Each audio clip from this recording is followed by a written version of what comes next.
Morning, welcome back to the channel and welcome to my very cold shed. Now, as you've probably gathered from the title of this video, I'm going to be resurrecting the Stellabator.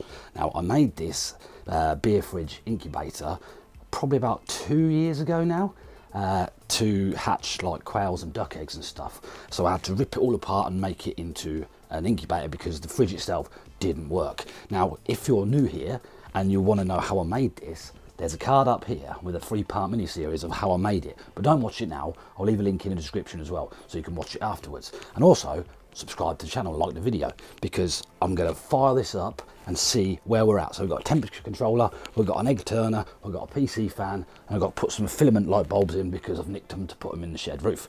So I'm going to do that to warm up because it's very cold down here. Yeah.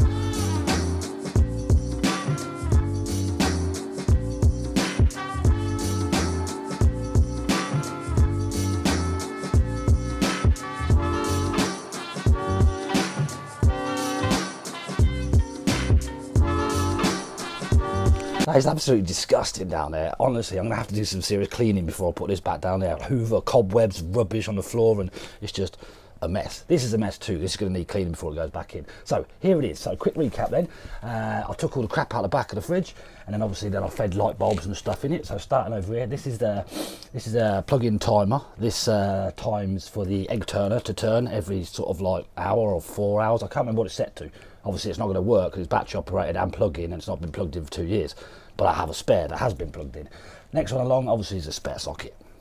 Next one along, that is the up there, that's the Sonoff TH16 temperature sensor, humidity sensor, so I can monitor the temperature and humidity and connect it to what I had before. Obviously, if you look at the series, to the little alarm thing. If it went too hot, too cold, it'd have a little siren on the outside of the shed. It would go beep, beep, beep, telling me something wrong, so I can run down here.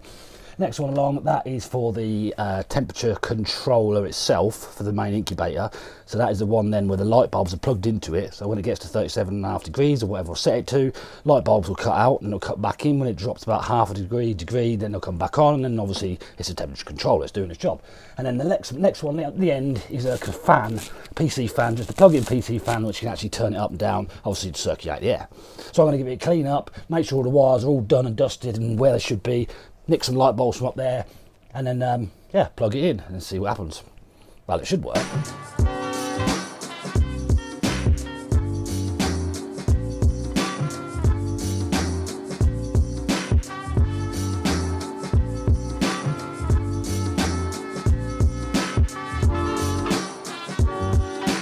Okay, I think I'm ready to go. I mean, I'm not cleaned it properly yet. I've just cleaned it up a little bit. I need to go get some Windoline to do the. Actually, I've got some up there, so I've got Windoline? Yeah, I have. So I'll do that in a minute. That's not important. Not as important. So I've plugged everything in, make sure everything's wired up correctly. I'm not worrying about the smart switch in a minute for temperature control on the app on my phone. It's not. I don't even think it's on this phone. So yeah, that's not important at all. Temperature controller is in, plugged in, all good to go. So in theory, when I plug it in the wall, maybe a second or two, light bulb should kick in straight away because the temperature controller has a memory in it and it should remember that it's set to 37.5 degrees, and obviously it's a lot colder than 37.5 degrees. So fingers crossed, here we go. I'm going to plug it in. Here we go. Where's the plug? Right, we're going in now. Oh, magic, isn't it? It's like magic. So temperature is 8.7 degrees. I can hear the fan. Everything is running. Not worried about obviously the egg turner. I mean, it is plugged in and it will turn the eggs eventually, but it's not wired up or anything properly because obviously there's no eggs in there. So what I do is let that get up to temperature at 9 degrees now because the light bulbs are warming up. They are still warm anyway because I took them out of the ceiling. So I'm going to leave that as it is. Not going to put it back in there. Like I said, I'm going to clean up behind there. But I do need to go and clean in the aviary, which is going to give me enough time to let this get up to temperature. So I'm going to go and clean the aviary and like feed the rabbits and stuff. Stellabator.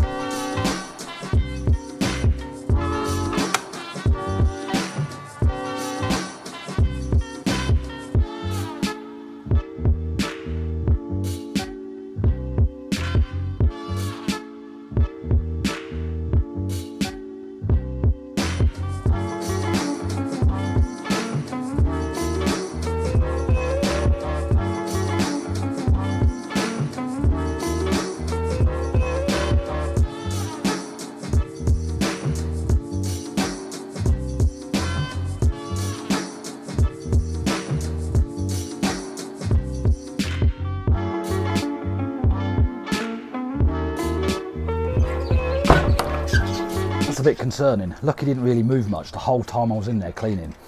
I'll have to keep an eye on her. Right, gotta go back down the shed and check on the temp.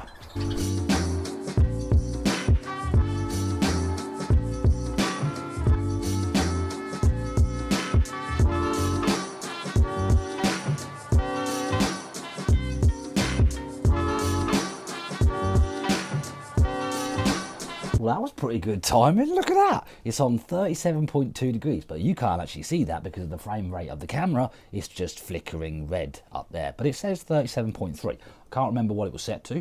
I think it's about 37.7, 37.9, something like that. Then the bulb should cut out and then cut back in again when it gets to around about 37, 37.2. That is the plan. So it's all done, dusted, 37.5 degrees. I'm gonna clean it. I've got my window lean. I'm gonna clean all the front, clean the top and that. I haven't redone the smart switch because obviously I'm only testing it because it's January, 37.7. But what I'll do is just clean out behind it and just shove it back and leave it there as long as it clicks out. So it wasn't 37.7 because we're on 37.8 now. So it must be 37.9. There you go, Stellabator. Look, it's still working after 2 years. Not a problem. Just literally clean it up, make sure everything's plugged in. Boom. Fan's still running. That'll circulate the air. Underneath here, obviously, open the door. This is where the water trays are. That will give the humidity. It's quite humid in this shed because it's when I've got the heaters on in here and it's cold outside, it does get very humid. But Stellabator, well done. So I'm going to shove you back once I've cleaned and then just forget about you, and then I'll probably have to then dig out the Benebator. So that'll be the next episode of sorting out these incubators and stuff. So I'm happy, really happy. Like I said, not sure what I'm going to incubate yet. There you go, 37.2, and it's come back on. So yeah, you've got that fluctuation of about 0.5 of a degree. Perfect. Egg turner, tried that, that's working fine. I ain't gonna worry about that just yet anyway. Gonna keep an eye on Lucky. I think I'm definitely gonna incubate some Cotornix quails because I want Lucky to have some friends, even though she has been very quiet lately. This is again why I'm a bit concerned about her. Button quails definitely because they're so cute. I've already had a comment from Parrot340. Cheers, mate. So that sorted is going to help out with the button quails. But the ultimate goal is to incubate mandarin ducks and actually hatch them out. Got so close, got so close. Go back through my videos and you'll have a look that I got really close with the mandarins, but ultimately failed because they are quite difficult with a small period of fertility and stuff. I don't know. So yeah, next step is get the Benebator out, try that, and yeah, go from there. So thank you very much for watching this video. If you liked this video of my homemade Stellabator incubator, fridge incubator thing, then subscribe to the channel, give the video a thumbs up, and it will tell YouTube that it was a good video and they'll show you more of my videos, especially about incubating and aviaries and stuff. So yeah, I shall see you in the next video, which will either be working or getting the Benebator out. If you want to know how this one was made, click here, there's a playlist of free videos. I'll see you in the next video. Goodbye.